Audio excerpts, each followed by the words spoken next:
யோவான் அதிகாரம் 12.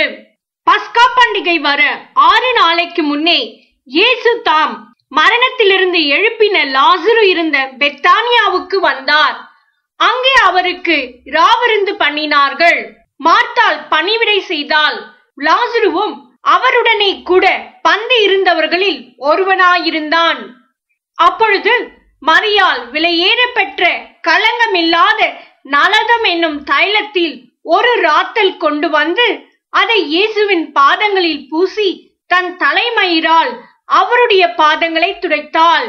அந்த வீடு முழுவதும் தைலத்தின் பரிமளத்தினால் நிறைந்தது. அப்பொழுது அவருடைய சீஷரில் ஒருவனும் அவரை காட்டிக் கொடுக்க போகிறவனும் ஆகிய சீமோனுடைய குமாரனான யூதாஸ்காரியோத்து இந்த தைலத்தை 300 பணத்துக்கு விற்று தரித்திரருக்கு கொடாமல் போனதென்ன என்றான். அவன் தரித்திரரை குறித்து கவலைப்பட்டு இப்படி சொல்லாமல், அவன் திருடனான படியினாலும் பணப்பையை வைத்துக் கொண்டு அதிலே போடப்பட்டதை சுமக்கிறவனான படியினாலும் இப்படி சொன்னான். அப்பொழுது இயேசு, இவளை விட்டுவிடு, என்னை அடக்கம் பண்ணும் நாளுக்காக இதை வைத்திருந்தாள். தரித்திரர் எப்பொழுதும் உங்களிடத்தில் இருக்கிறார்கள், நான் எப்பொழுதும் உங்களிடத்தில் இரேன் என்றார். அப்பொழுது யூதரில் திரளான ஜனங்கள் அவர் அங்கே இருக்கிறதை அறிந்து இயேசுவின் நிமித்தமாக மாத்திரமல்ல, அவர் மரித்தோரிலிருந்து எழுப்பின லாசருவை காணும்படியாகவும் வந்தார்கள். லாசருவின் நிமித்தமாக யூதர்களில் அநேகர் போய் இயேசுவினிடத்தில் விசுவாசம் வைத்தபடியால் பிரதான ஆசாரியர்கள் லாசருவையும் கொலை செய்ய ஆலோசனை பண்ணினார்கள். மறுநாளிலே இயேசு எருசலேமுக்கு வருகிறார் என்று பண்டிகைக்கு வந்த திரளான ஜனங்கள் கேள்விப்பட்டு குருத்தோலைகளை பிடித்துக் கொண்டு அவருக்கு எதிர்கொண்டு போகும்படி புறப்பட்டு, ஓசன்னா, கர்த்தருடைய நாமத்தினாலே வருகிற இஸ்ரவேலின் ராஜா ஸ்தோத்தரிக்கப்பட்டவர் என்று ஆர்ப்பரித்தார்கள். அல்லாமலும், சீயோன் குமார்த்தியே, பயப்படாதே, உன் ராஜா கழுதை குட்டியின் மேல் ஏறி வருகிறார் என்று எழுதியிருக்கிற பிரகாரமாக இயேசு ஒரு கழுதை குட்டியை கண்டு அதன் மேல் ஏறி போனார். இவைகளை அவருடைய சீஷர்கள் துவக்கத்திலே அறியவில்லை. இயேசு மகிமை அடைந்த பின்பு இப்படி அவரை குறித்து எழுதியிருக்கிறதையும் தாங்கள் இப்படி அவருக்கு செய்ததையும் நினைவு கூர்ந்தார்கள். அன்றியும் அவருடனே கூட இருந்த ஜனங்கள் அவர் லாசருவை கல்லறையிலிருந்து வெளியே வரவழைத்து அவனை உயிரோடு எழுப்பினார் என்று சாட்சி கொடுத்தார்கள். அப்படிப்பட்ட அற்புதத்தை அவர் செய்தார் என்று ஜனங்கள் கேள்விப்பட்டதினால் அவர்கள் அவருக்கு எதிர்கொண்டு போனார்கள். அப்பொழுது பரிசேயர் ஒருவரையொருவர் நோக்கி, நீங்கள் செய்கிறதெல்லாம் வீணென்று அறிகிறதில்லையா?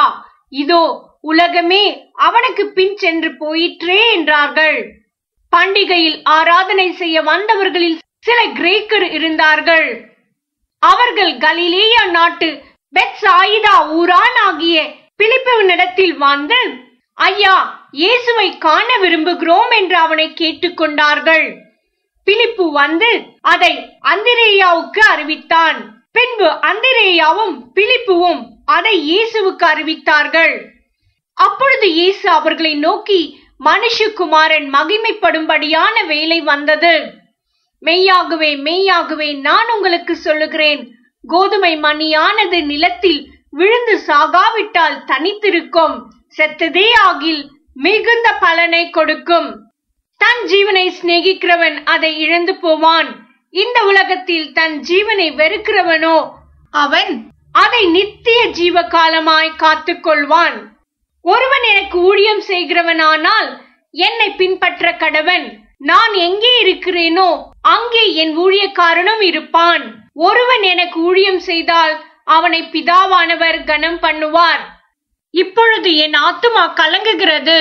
நான் என்ன சொல்லுவேன்? பிதாவே, இந்த வேளையினின்று என்னை ரட்சியும் என்று சொல்வேனோ? ஆகிலும் இதற்காகவே இந்த வேளைக்குள் வந்தேன்.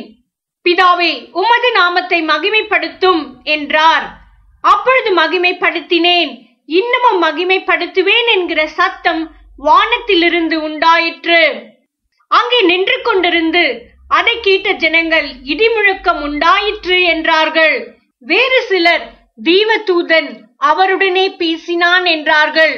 இயேசு அவர்களை நோக்கி, இந்த சத்தம் என் நிமித்தம் உண்டாகாமல் உங்கள் நிமித்தமே உண்டாயிற்று. இப்பொழுதே இந்த உலகத்துக்கு நியாய தீர்ப்பு உண்டாகிறது. இப்பொழுதே இந்த உலகத்தின் அதிபதி புறம்பாக தள்ளப்படுவான். நான் பூமியிலிருந்து உயர்த்தப்பட்டிருக்கும் போது எல்லாரையும் என்னிடத்தில் இழுத்துக் கொள்ளுவேன் என்றார். தாம் இன்ன விதமான மரணமாய் மரிக்கப் போகிறார் என்பதை குறிக்கும்படி இப்படி சொன்னார். ஜனங்கள் அவரை நோக்கி, கிறிஸ்து என்றென்றைக்கும் இருக்கிறார் என்று வேதத்தில் சொல்லியதை நாங்கள் கேட்டிருக்கிறோம். அப்படி இருக்க மனுஷகுமாரன் உயர்த்தப்பட வேண்டியதென்று எப்படி சொல்லுகிறீர்? இந்த மனுஷகுமாரன் யார் என்றார்கள். அதற்கு இயேசு, இன்னும் கொஞ்சம் காலம் ஒளி உங்களிடத்தில் இருக்கும். இருளில் நீங்கள் அகப்படாதபடிக்கு ஒளி உங்களோடு இருக்கையில் நடவுங்கள். இருளில் நடக்கிறவன் தான் போகிற இடம் இன்னதென்று அறியான். ஒளி உங்களோடு இருக்கையில் நீங்கள் ஒளியின் பிள்ளைகளாகும்படிக்கு ஒளியினிடத்தில் விசுவாசமாயிருங்கள் என்றார். இவைகளை இயேசு சொல்லி அவர்களை விட்டு மறைந்தார்.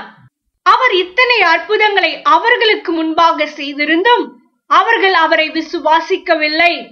கர்த்தாவே, எங்கள் மூலமாய் கேள்விப்பட்டதை விசுவாசித்தவன் யார்? கர்த்தருடைய புயம் யாருக்கு வெளிப்பட்டது என்று ஏசாயா தீர்க்கதரிசி சொன்ன வசனம் நிறைவேறும்படி இப்படி நடந்தது. ஆகையால் அவர்கள் விசுவாசிக்க மாட்டாமல் போனார்கள்.